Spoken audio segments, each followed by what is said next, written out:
Oh, yes, you can hear me. Okay, well, I'm very impressed by the previous speakers doing without notes. I'm going to have to use notes. So I'll be looking at my screen sometimes a bit. Okay, yes, okay. Topic is, you have the power to change the world, and you should. Okay, so here are the 5 top richest companies of 2008. Okay, have a brief look at that. And there's the 5 richest companies right now in 2025. Okay. What's the difference? Okay, the richest companies 10 to 100 years ago, they were primarily operated by old people. Whereas right now, the richest companies are powered by young people. Why do I say that? Because you run them, aside from a couple of old owners, maybe you guys run them, and you keep them running by buying from them and by using them. My own story starts in Bintan. It's Lula Resort. You see a picture there. And why do I care? My name is Marc van Loo. Just seeing the wiki. Oh, sorry. Okay. My name is Marc van Loo. Okay, I lived and studied in the Netherlands. I traveled in Indonesia for a year in '89, and I fell in love with beautiful West Sumatra. You see the photo there. I decided to come back to Asia in '91, do a PhD in black holes and cosmology in Singapore, and then I did most of my thinking in Bintan in a hammock to stay close to Indonesia.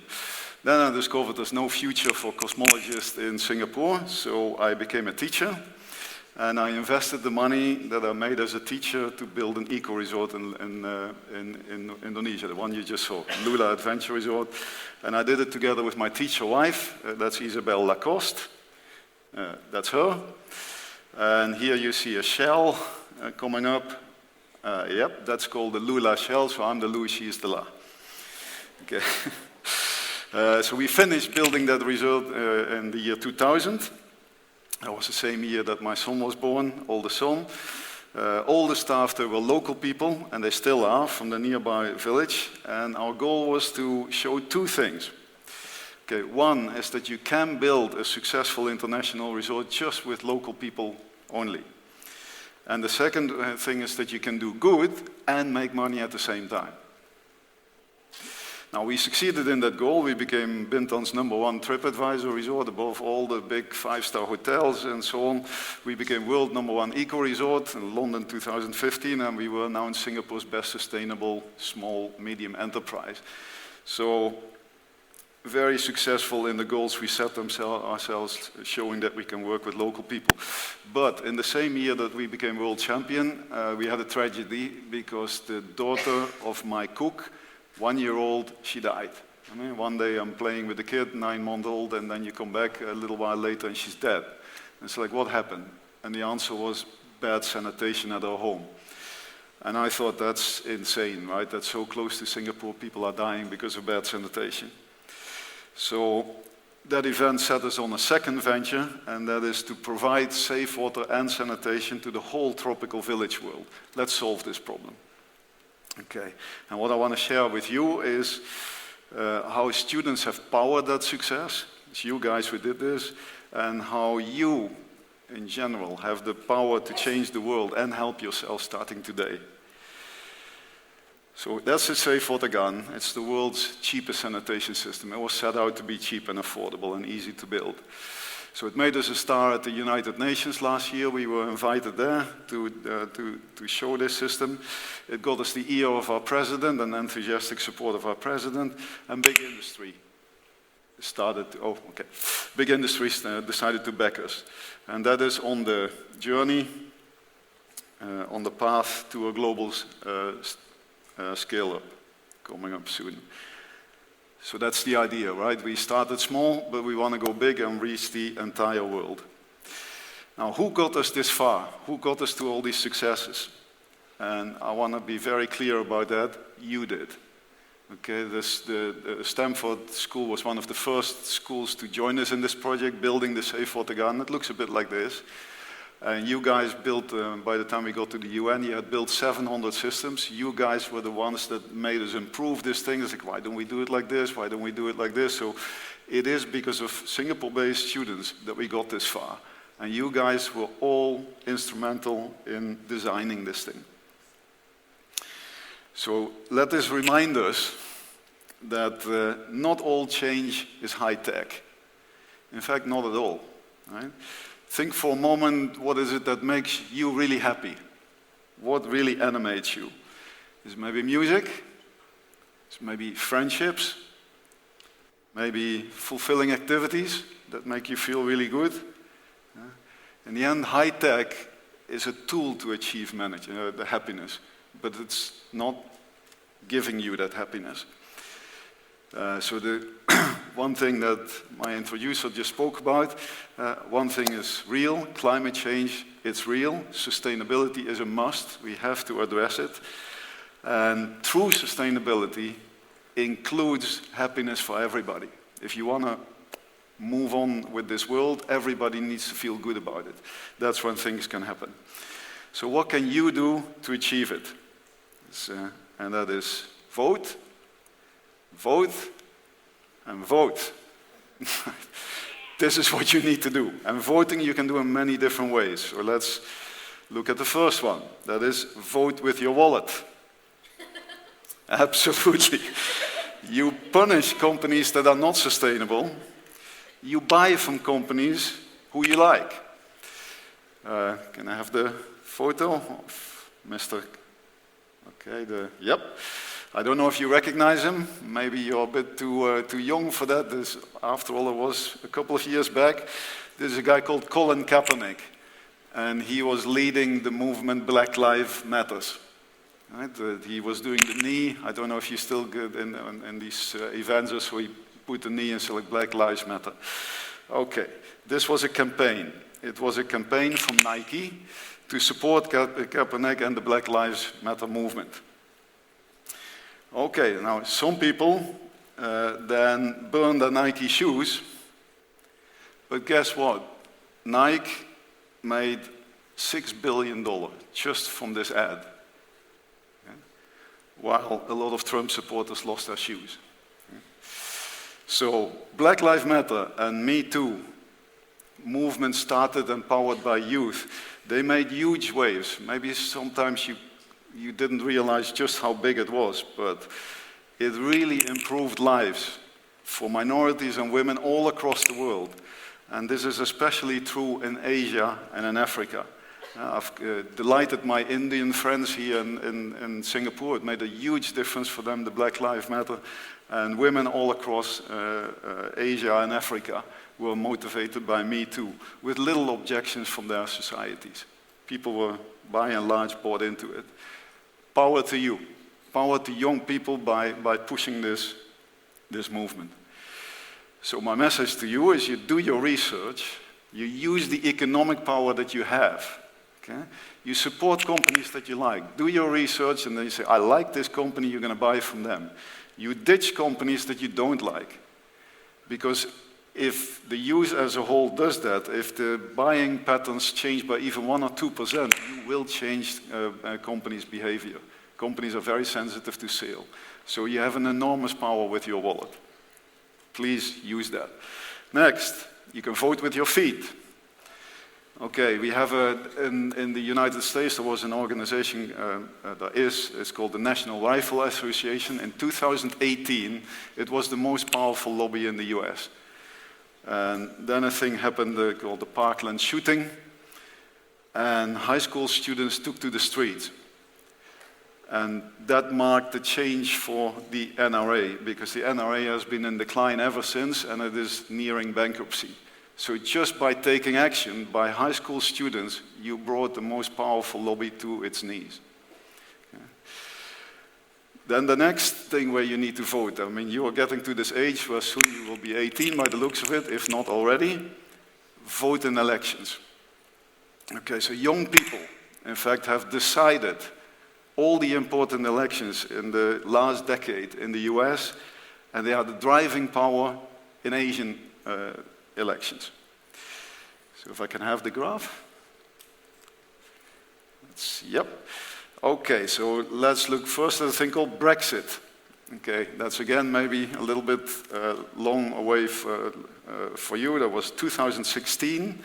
It was when the UK voted whether they would stay inside the EU or they would leave.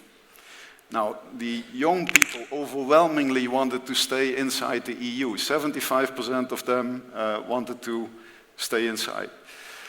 But then when it came to election, 80% of the older people voted, and only 40% of the young people voted. Right?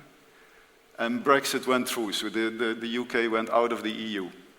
Now, what had happened if young people would have voted like the young people in Indonesia, who are very enthusiastic by voting? Would that have changed the outcome? Yes, it would have. If you guys had voted, not you guys, but the guys of your age would have voted, Brexit wouldn't have happened. It was that tight. Next, in 2016, we had elections in the US. It was Clinton versus Trump at the time. Okay. Here you see 55% of people vote typically in a presidential election. In this election, older people tended to come out for the vote. They were quite animated to vote. But let's look at what the young people did. They voted less than usual. They stayed home. And that first election was won by Trump, very narrowly. Okay. Then came 2018. So again, would the outcome of the election have changed if youth would have come out? Yes, it would have changed. Okay.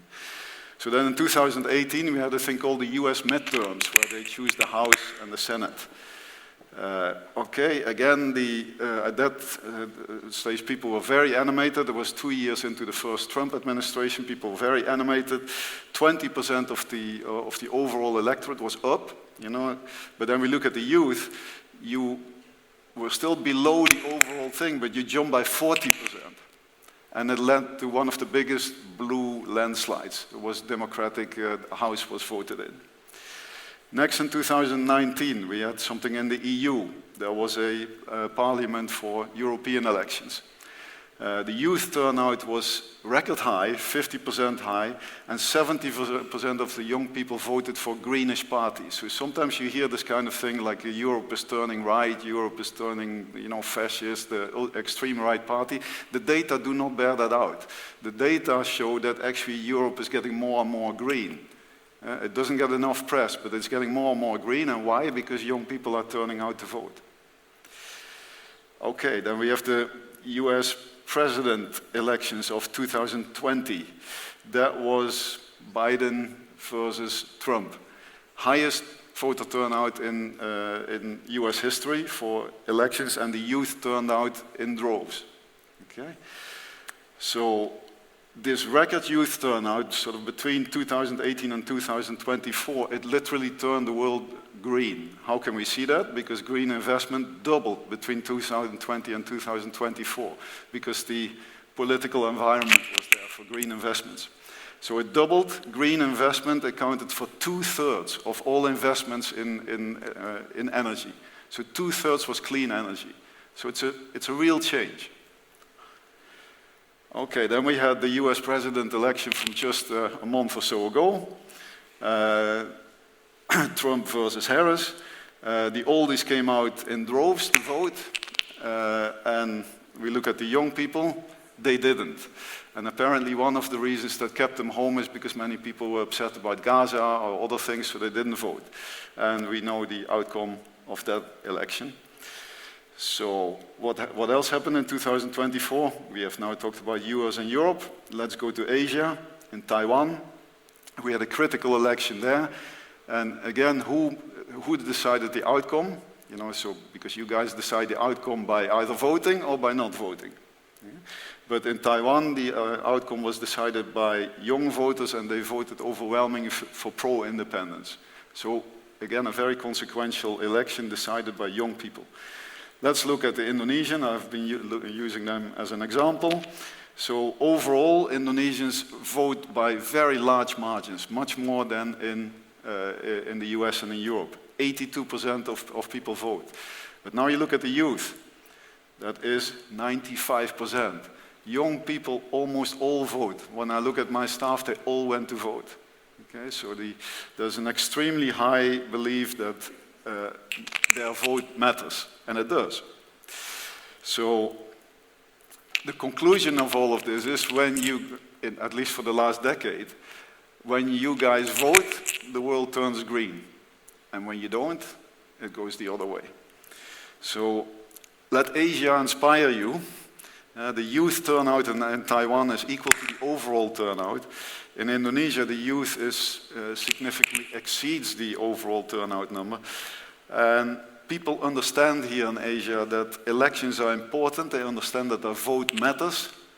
And interestingly enough here, whereas with the culture fights sometimes in the West between the older and the younger, in Asia the older people tend to go along with the aspirations of the younger people. They tend to support it. So now you know, around the world, young people are deciding key elections. You really do.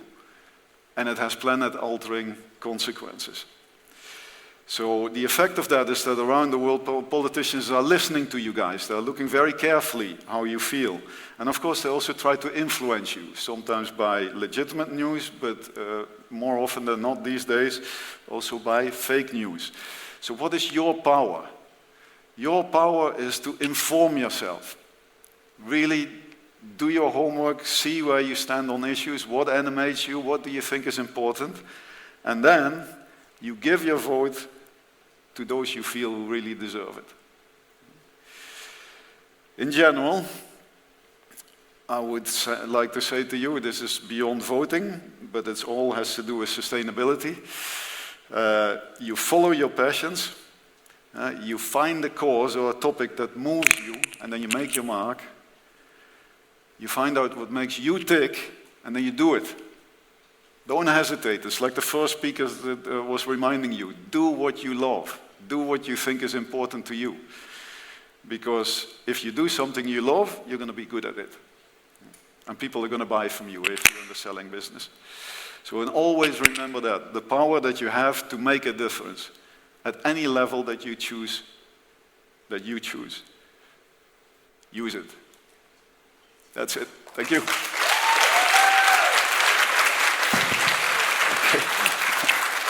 Thank you very much, Marc. Thank you very much for your talk. And you'll have a chance to meet Marc at lunch, right? And I'm sure you'll have many questions about some of the things he presented. Once again, ladies and gentlemen, please thank for Dr. Marc van Loo. Thank you, guys. I'm now going to introduce our next team member, Annie Ito, who will be introducing our last speaker before lunch.